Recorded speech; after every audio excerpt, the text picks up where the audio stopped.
Welcome to Our Hometown, the show where we take a look at the people and places that make Brunswick County unique. Today we welcome New Brunswick Community College President Dr. Gene Smith, and then we head to St. Philip's Episcopal Church to survey their Hurricane Florence recovery. So stay tuned for more of Our Hometown.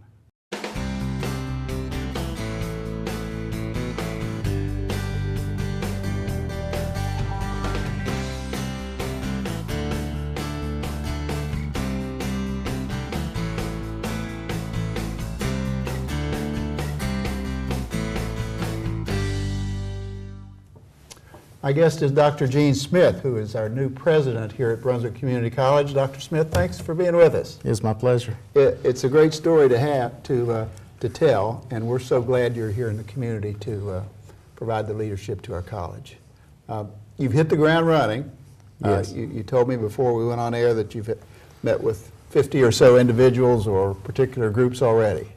Yes, it's started on January 2nd, and I'm very happy to be here leading Brunswick Community College. My first intention was to meet and learn a little bit about every staff member that we have and every faculty member that we have on campus. So I'm working my way through that. Met with the cabinet, and then I want to meet with the folks in the community and help them to learn more about Brunswick Community College, and also for me to learn more about them and their needs so we can respond appropriately. Right. I want to focus on you and BCC, but tell our viewing audience a little bit about yourself and your background. Okay. Well, I'm married to Jessica Smith, and we've been married for 24 years. And we have two children, Kaylee, who's a senior at East Carolina University, and Keenan, who's a senior at Charles B. Aycock High School. And I met one of your sons. Yeah, that was him. Yeah, it was Keenan, okay. And he was excited to be here and that evening. But I went to North Johnson High School. I graduated there, and then I'm a proud graduate of East Carolina University. Right. My dad graduated from East Carolina, and several family members have gone to East Carolina, and I got a baccalaureate degree in biology, and I got a master's degree in biology, and then I got my doctoral degree in higher education leadership also from East Carolina University. And a lot of your work for our audience has been in the instructional area, am I right? Correct. So I started, after I got my master's degree, I started at Wayne Community College, where I taught biology for many, many years. And along the way, I became department chair for the biology, for actually the math and science department, where I continued to teach biology. And then I became the dean of arts and sciences, which is the college transfer programs. And then I continued, and I took a role as the Associate Vice President of Academic and Student Services, which allowed me to learn more about the student services piece of the college. And so that's a very important piece that, as a faculty member, I didn't quite understand. But when you're working with the financial aid director and their specialist, as well as the admissions and records, you sort of get a different perspective of the college. And so I did that for a couple years, and then I became the Vice President of Academic and Student Services, and was able to lead the workforce continuing education area, as well as some other areas of the college, the academic support programs, and try to get a good knowledge of the breadth and depth of what it means to have a successful college. Sure. Give us a few of your initial impressions. I know you've only been here a few weeks, but tell us some of your initial impressions of being here at BCC. Well, first of all, you can't help but to be happy that you're living near the beach. Absolutely. And so, but when I came for my interview, and the first 3 weeks or so now, the warm welcome that I've received, everybody is very pleasant, and everybody's excited for me to be here, but not more excited than I am to be here. I think the college is an awesome collge. We think it's a jewel. It absolutely is. You know, I talked to some of the folks at the other colleges around the state, and they don't understand what a jewel we have here. And it's my goal to promote the college within our community, but also within the state. I told our faculty and staff the first day that I wanted us to build upon the foundation that we have now and the level of excellence that we currently have.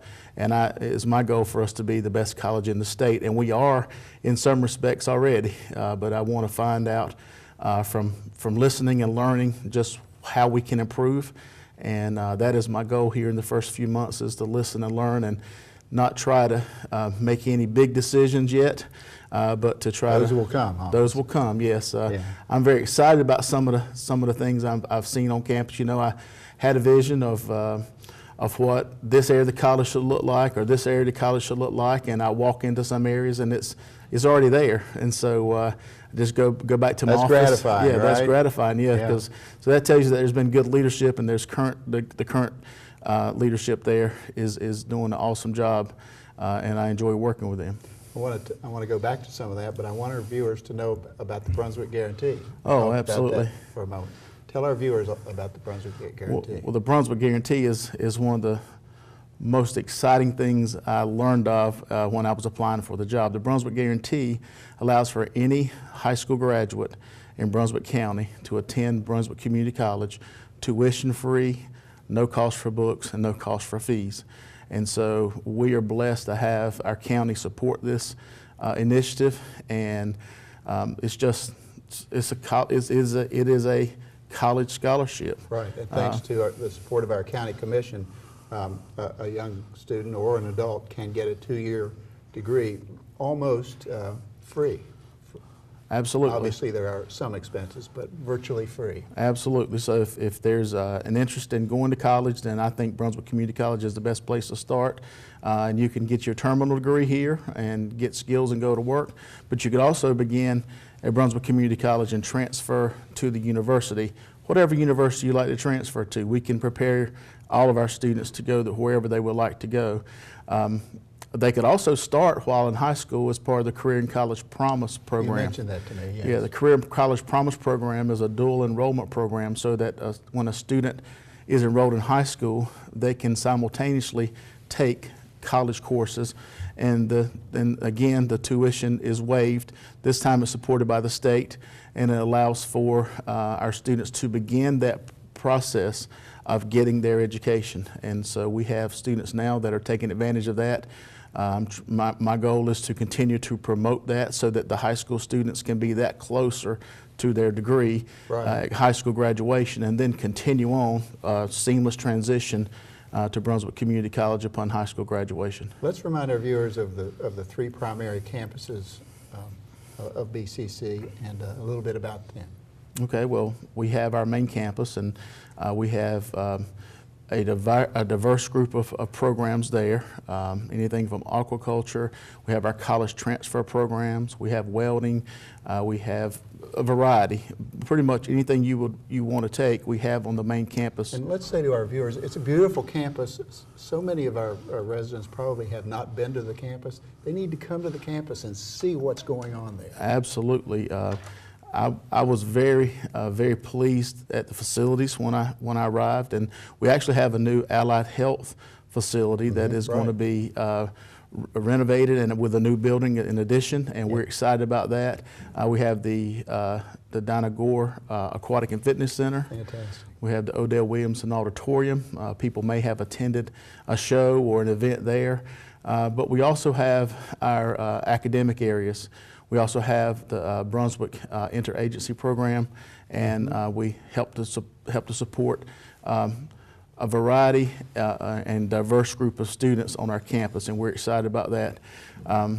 It's just something, it's a place you need to see. If you just want to come over and take a quick look at the Aquatic and Fitness Center, you may end up joining, and also if you want to enroll in a program, then come over to the A building and we can get you signed up. There's so much to talk about and not enough time to cover all this, but let's mention the Southport and Leland campuses briefly. So I visited the Southport Center, and when I walked in there, you know, I have a good friend who is an artist, and I took pictures and showed it to her, and she was astounded at the opportunities there for anyone who wants to do painting or drawing or ceramics or pottery or silversmith jewelry making. And then we're actually renovating the other part of the building to help increase those opportunities with woodworking, a community room, a welding area, and some other things that I think the community will be excited about. And then the Leland Center. That's where our technical programs are basically centered. Is where we have some technical programs. We have our CNC machining shop there. We also have some opportunities for incubator space. We have our criminal justice program, which is a college transfer program. and we also have our basic law enforcement training happening there. And we're hoping to expand some of the offerings at Leland and at Southport as well. So I want our viewers to know a little bit more about you as well. When I spoke with a friend of mine who was active with the college, he described you as a people person, as people-oriented. Let's talk about that. Well, I enjoy being around people. I think that as a leader, it's important for me to encourage the folks that I work with. I don't like to think of people working for me as the president, but I like to think that we're working together. Absolutely. And working shoulder to shoulder. And I've told the faculty and staff there that I will not ask them to do anything that I've not already done or am willing to do. Sure. And so in my 25 years of experience, I think I've done a wide variety of things. I think some of the folks that I work with now might be surprised at some of the things that I've done. But again, that's been my philosophy the whole time, is to make sure that people understand that I'm willing to get my hands dirty if needed, and sure. and also to lead the group and lead the college in the way that demonstrates excellence. This is a different kind of question. What do you think makes a great teacher? A teacher. I think a teacher, first of all, has to love teaching and has to love interacting with students. I think the best teacher engages their students every day. It's easy to get a PowerPoint, stand in front of the class and right. read the PowerPoint, but when you can interact with students and make sure they're learning and have activities to help them to demonstrate that they're learning, I think that's the best kind of teacher. That's the kind of teachers that I remember. I remember back in high school when I decided to become a biology major. It was because of my high school biology teacher and the way that he presented the materials, the way that he added to what was in the textbook with his own experiences. Now sometimes teachers can tell their own stories and not ever complete the lesson. That's not what I'm talking about, but I'm talking about adding on and just helping to engage the students and helping the students to want to come back the next day. Where do you see BC or community colleges in general going in the next 5 or 10 years? Well, I think first of all, I hope that our community college continue to get support from the General Assembly that we've been getting, and I right. hope that It's improves important. as well. Sure. I think community colleges are really important to the economic development of all of North Carolina. As far as in the classroom, I've seen sort of a push toward what's called competency-based learning. Competency-based learning allows for a student to pay for a certain amount of time rather than signing up for certain courses. They will sign up for time and then demonstrate competencies or skills in those areas sure. along the pathway to their degree. So we have some pilot programs here in North Carolina right now. I think as we move forward, that's one of the things that that I will look forward to. That makes a lot of sense. It does, especially in the skills area, where you can demonstrate hands-on competency toward mastery, and then go ahead and get started in your job. Right. Dr. Smith, in the moment or two that we have remaining, let's not forget to talk about the foundation, Brunswick Community College Foundation, and the need for community support. Absolutely. That's one of the things I'm most excited about, is getting out to the community and help to make new friends of the college.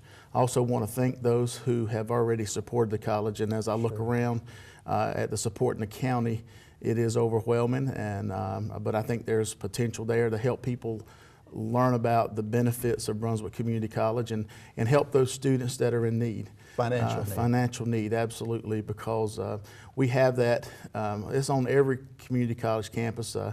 Matter of fact, it was interesting, just last week I went to the basketball game and I was greeting folks in the stands, and I met this one student, and I invited her to come by my office so I could learn more about her. She told me her story, and the one thing that she talked about several things. Number one, she talked about a great teacher that had encouraged her along the way, and now she's able to going to graduate from Brunswick Community College and transfer to UNCW, but she also was in need of a scholarship.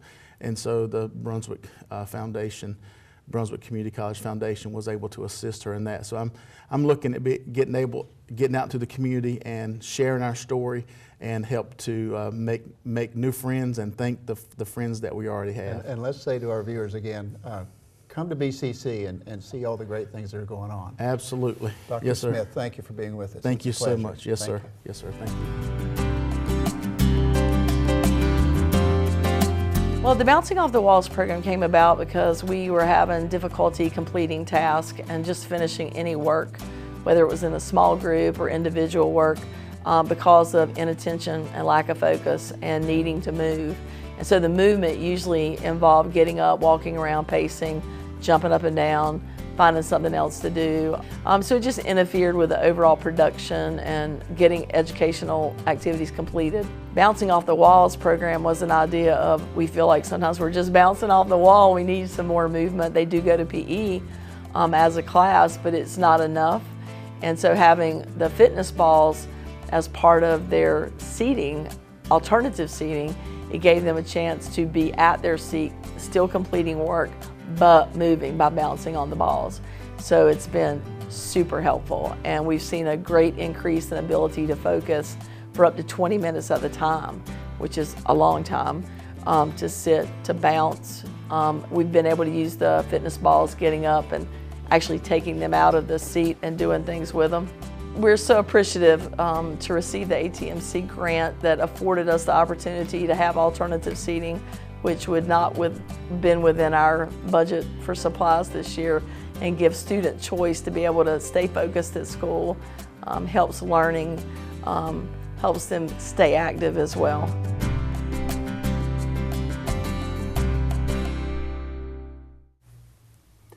We're here at St. Philip's Episcopal Church in Southport. My guest is Ruth Smith. She's the senior warden. Ruth, welcome to our show. Thank you, Jim. Thank you. We're actually in the oldest of the three facilities here at St. Philip's. It's the Chapel of the Cross. Right.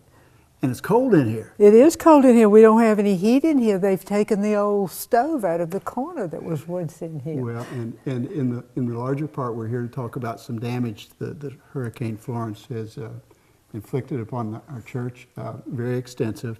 But let's talk just for a second about the history of the church. Mm-hmm. The history of the church goes back 250 plus years. Here in the county, the Episcopal Church really started out in Brunswick Town with the St. Philip's that's still out there. And then in 1843, Colonel Childs, who was the head of the fort across the street, built this little chapel for his men, and eventually it became what we know today as the Chapel of the Cross. It was given to us, but we didn't own the land, which is interesting. Sure is. So finally, in 1850, the General Assembly of North Carolina deeded the land to the Diocese of North Carolina, of which we would be a part as the Episcopal Church, and they gave it to us to look after it for them. And we have had our services in this building up until 2004, when we moved into our new church, which is right across the street. When I started attending St. Philip's, this was the only facility for church services. And we'll talk about the new facility as well, because now there are 3 buildings, Right. each of whom regrettably has been damaged Right. by the hurricane. We had a great deal of damage in all 3 of them. As you can see, we had a lot of mold in this building, and we've already taken down the portions of the walls, but we will take the ceiling down. The ceiling is damaged too, and it will come down. And it's really sort of sad, because this old bead and board that's all over this building was put up in the 1890s. Wow. When they added the bell tower, which is out in the Northex. And We initially didn't appreciate the scope of the damage here, did no, we did not. Because so much of it was mold and You discovered somewhat couldn't later. see it. Right, it's invisible, but but very real. Very, very real and very dangerous. Absolutely, absolutely. In fact, the first Sunday after the storm, we had a church service in our church, in our regular I building. recall. Remember? Yeah. Then we moved outdoors. We were in a tent just next door for a couple of weeks. And then our neighbors, the Methodists, invited us in. Right. Tell our viewers where we now meet. Now we meet at the Moose Lodge, and the Moose have been so helpful, and such a welcoming group and have yet allowed us to use their facilities on Sundays. It's been terrific for us to have that facility. We've nicknamed it St. Bullwinkles. Right, I love it. In terms of the damage, mold is one of the big ones. Damage to our bell towers? Both bell towers. Roofs? The roof, we're going to have to replace the roof on basically all 3 buildings. Both bell towers will have to be repaired and fixed. And of course, all this board, this building is going to be repaired as it was before. Right. Of course, it will never look quite the same. They say the color will never be quite the same. I see. But at least it'll look almost the same. And we have the Carl Jorgensen building also. Right, Let's talk about right. that for a second. That was our office. And literally, the roof on the rector's office was like a can. It was tin, and it just peeled back. I understand, yeah. And we just had water in there for 4 days. So we lost a lot of historical We documents. lost a lot of records. A lot of records. Uh-huh. And of course, we lost everything in the building. Yeah. We have moved our offices down the street. We're on Nash Street, 110 West Nash Street, if you're looking for us. But the building, it's interesting because just as this building, that building is an old building too. But you can see the axe marks in the wood in this building where they built the building, when they built the building. The soldiers across the street helped build the building. Right, I understand that. Yeah. And they cut the trees down and squared them up and built the building. And it's a wonderful old building. It's a huge job to get these repairs, but talk about the spirit of the church. Oh, goodness, it's just wonderful. You would think nothing had ever happened. It's just a wonderful group of people, and they've all been so supportive, and everybody understands this is certainly something we didn't plan, and our attendance is up, and I will have to say we've had some exciting things going on around here. We have, in fact. Really have. We have. Ruth Smith, thank you for being with us. I'm going to continue this interview with Pam Hayes and talk a little bit more about the future. Okay, thank you for so being much, with us. Jim. Thanks so Enjoyed much. it.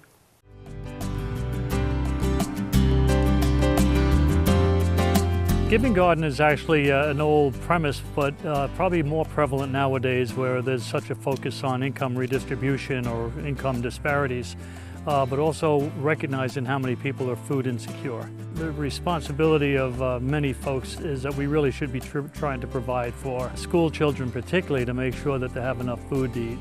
It's also the 25th anniversary of the Southport Oak Island Kiwanis Club, and we wanted to have a signature project to mark that.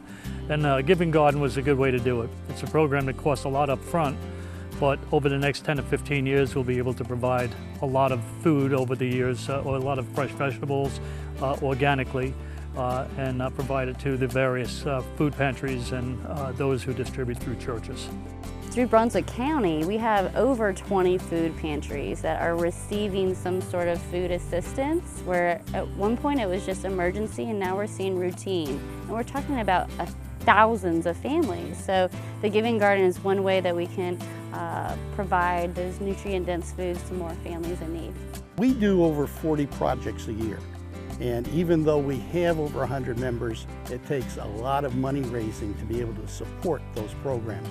Getting a grant from a local corporation like ATMC is really helpful because it lets us make our funds go farther.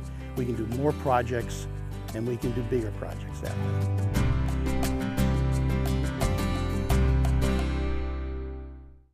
I'm speaking with Pam Hayes. Pam Hayes is a deacon here at our St. Philip's. Pam, thanks for being with us. My delight, thank you. Ruth gave us some history, and I want to talk more about the current situation and the future here at St. Philip's. Sure. St. Philip's has been around all these 250 plus years, and we'll be here another 250 and 500 after that. Yes, But in the meantime, the damage was extensive. it was. Let's talk about that for a second. All right, well, as Ruth has said, all of our buildings have been damaged and damaged severely, and the damage is not only what's visible to the naked eye. So the cost of repairing all 3 buildings, although we do have insurance, is extensive, and we're not talking tens of thousands, we're talking in the millions of dollars worth of damage. Right. It's a shocking figure, but it's true. But it's very true, and because of the way our insurance policies are structured, we have a sizable deductible, which as of, I don't know many churches actually that would be able to have the cash on hand to meet that kind of Very deductible few. right now. Virtually none. Right. Right, so we're asking for help, Good. And that's part of the reason for this particular interview. which we're thrilled with, thank you. We want the viewers in Southport and elsewhere to know of the need here and the fact that the church is raising funds for the restoration of this building and the other two, all of which are jewels right here in downtown Southport. Well, they are, and that the Chapel of the Cross in particular, where we're sitting, is a historic building. It's a historic landmark. It belongs as much to the people of Southport and Brunswick County as it does to the parishioners at St. Philip's, and it is something that we would probably, I know we would welcome community support on helping to offset some of the cost of repairing this so that it remains a historic site and available to everybody in the community. Well, I know parishioners are contributing. Churches from parishioners who attended previous churches are contributing. We've had fellow dioceses across the country have sent what they can send, but you know, it's a drop by drop, right, which is horrible to make a rain reference in all of this, but it's drops in the bucket, but the bucket will eventually become full with everybody's help. Right. Some new technology is called GoFundMe. Let's talk about that. We've started a GoFundMe page, and you can get to that link directly from the home page of our church website, which is stphillipschurch.org. And you can make a contribution. That contribution is tax deductible. We are a nonprofit corporation, and we're happy to send you acknowledgement, or GoFundMe will send you an acknowledgement, and we'll take any gift would be welcome. And the sooner this occurs, the sooner we get back into exactly, the sooner we can get started with repairs. Right, right. Amidst all of this, there are a number of other changes, all for the good. All for the good. We have, yes. Go right ahead. Well, I'm still so full of the joy of this service, but we had a pastoral visit from the presiding bishop of the Episcopal Church in the United States, Bishop Michael Curry. You may remember him if you saw the royal wedding during the summer. Right. He's become kind of an international figure in the church world. What joy. It was wonderful. It was the first time he had ever preached at a moose lodge. Absolutely. And we have many wonderful pictures of the occasion, but he was just so comforting and so asserting and assuring in his love and his support, and the joy is just palpable. It was an awesome day. It was an awesome day. Right. And on top of all of that, we have been in a search for a new rector for well over a year at this point, and we were able to announce on the same day that we have found a new rector. His name is Reverend Eric Mills, and we expect him to be starting on February 1st. That's another great story. So just wonderful. We have all sorts of things to move forward for and with. Well, we're very proud. We're very happy, very prayerfully appreciative of all the blessings that come our way, and eager to get our church back in its original condition. Yeah, but I'm also happy to say that we have found that church can be anywhere. And we have been able to make church at the Moose Lodge. We've made church in a tent. We've made church in a parish hall. We've done what we need to do, but we bring church with us wherever we go. I concur. It's my observation is very much the same, and I've been there virtually every Sunday. Yeah, Pam great. Hayes, thank you for being Thank with you, us. Jim. Thanks It's been so a pleasure. Much. It's a great story that you have to tell, and we hope our viewers will consider supporting I'm sure they will. The renovation. Thanks again. Thank you. Thank you for exploring our hometown with me. If you have a story or a suggestion, email us at atmctv.com, and join us again next time as we explore more of our hometown.